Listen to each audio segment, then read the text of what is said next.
अभी तक 34 lakh metric ton गेहूं की खरीद, किसानों को 900 करोड़ की पेमेंट। वहीं कृषि मंत्री जेपी दलाल ने इस बार 80 लाख मीट्रिक टन गेहूं आने की संभावना जताई है। यमुनानगर के शिक्षा मंत्री कंवरपाल गुर्जर ने फसल खरीद को लेकर कहा है कि महज 10 दिन में सारी फसल मंडियों में आ जाती है, जिससे व्यवस्था गड़बड़ा जाती है। सरकार मंडियों में सुचारू तरीके से खरीद कर रही है। अनाज मंडियों में गेहूं की बंपर आवक, वहीं लिफ्टी नहीं होने की वजह से कई जिलों में मंडी चौक, जगह जगह लगे हैं बोरियों के अंबार। सोनीपत सड़क पर गेहूं उतारने को मजबूर है किसान। जर्जर की अनाज मंडियों में गेहूं केंद्रों पर अब तक 54,466 मीट्रिक टन गेहूं और 4,556 मीट्रिक टन सरसों की खरीद हो चुकी। गुरुग्राम के कृषि मंत्री जेपी दलाल की अध्यक्षता में जिला कष्ट निवारण समिति की बैठक में 15 शिकायतों रखी गई। जेपी दलाल बोले, हर शिकायतकर्ता के त्वरित तौर पर न्याय मिले। शिक्षा मंत्री ने बताया कि प्रदेश में 20,000 शिक्षकों की भर्ती की जा रही है, 11,000 रेगुलर टीचर्स की भर्ती की जा रही है, 9,000 शिक्षकों की कौशल विकास निगम के जरिए भर्ती होगी। ओम प्रकाश यादव ने कहा कि सरकार पूरी तरह से चुनाव के लिए तैयार है और साथ ही कहा कि विकास के नाम पर एक बार फिर से प्रदेश में भाजपा की तीसरी बार पूर्ण बहुमत से सरकार बनेगी। अंबाला नगर निगम के हेडक्वार्टर कमेटी में चुनाव होना है, लेकिन हरियाणा जन चेतना पार्टी और बीजेपी के सर्वसम्मति बनने पर 5 कमेटियां आपसी में सहमति चुन रही हैं, वहीं जिसके चेयरमैन और वाइस चेयरमैन आपस सहमति से चुन लिए गए। अतीक और अशरफ की हत्या को लेकर केंद्रीय राज्य मंत्री राव इंद्रजीत सिंह ने कहा कि यूपी का मसला है तो यूपी वाले ही ज्यादा बेहतर बता सकते हैं। कहा कि पुलिस की मौजूदगी में हत्या ठीक नहीं। हरियाणा से जुड़ा माफिया अतीक अहमद और उसके भाई अशरफ की हत्या का कनेक्शन। हत्या में शामिल शूटर अरुण मौर्य पानीपत का रहने वाला है, फरीदाबाद के मेघबाट का काम करता था।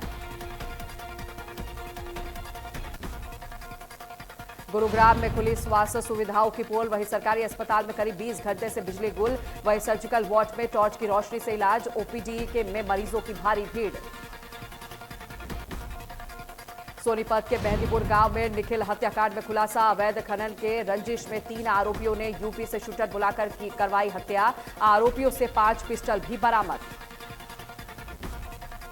रेवाड़ी में नाबालिग बेटे ने दोस्तों से करवाई पिता की हत्या। 12 अप्रैल को नींद की गोलियां खिलाने के बाद सीने पर कुल्हाड़ी से वार। वहीं परिवार का आरोप है कि नशे में परेशान करता था पिता।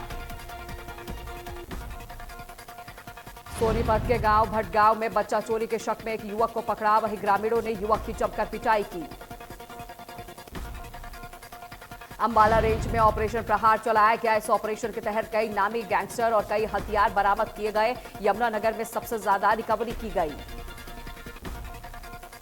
सोनीपत में बदमाशों के हौसले बुलंद, बदमाशों ने प्रॉपर्टी डीलर को निशाना बनाया। ऑफिस में घुसकर 2 लाख रुपए लेकर फरार हो गए। विरोध करने पर प्रॉपर्टी डीलर के आंख पर पिस्तौल के बट से वार कर दिया।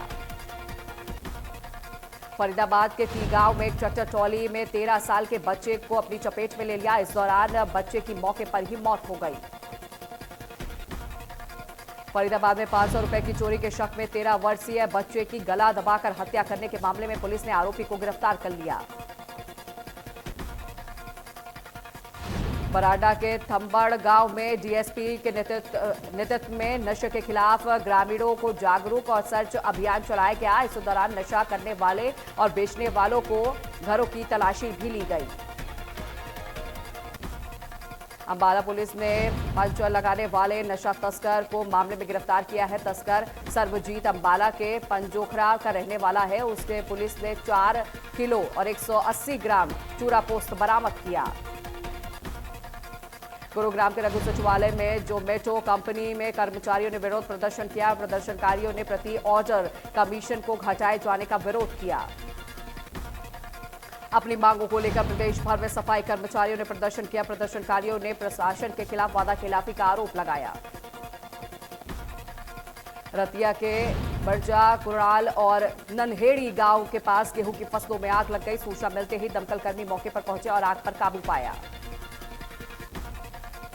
टोहाना के समैन गांव में किसानों के खेतों में आंधी के चलते आग लग गई है। सूचना मिलते ही दमकल कर्मी मौके पर पहुंचे, आग पर काबू पाया। और हरियाणा में फिर से बढ़े कोरोना केस। प्रदेश में 839 कोरोना के मामलों की पुष्टि। एक्टिव केसेस की संख्या 4119 और 24 घंटे में 6168 लोगों के लिए गए सैंपल।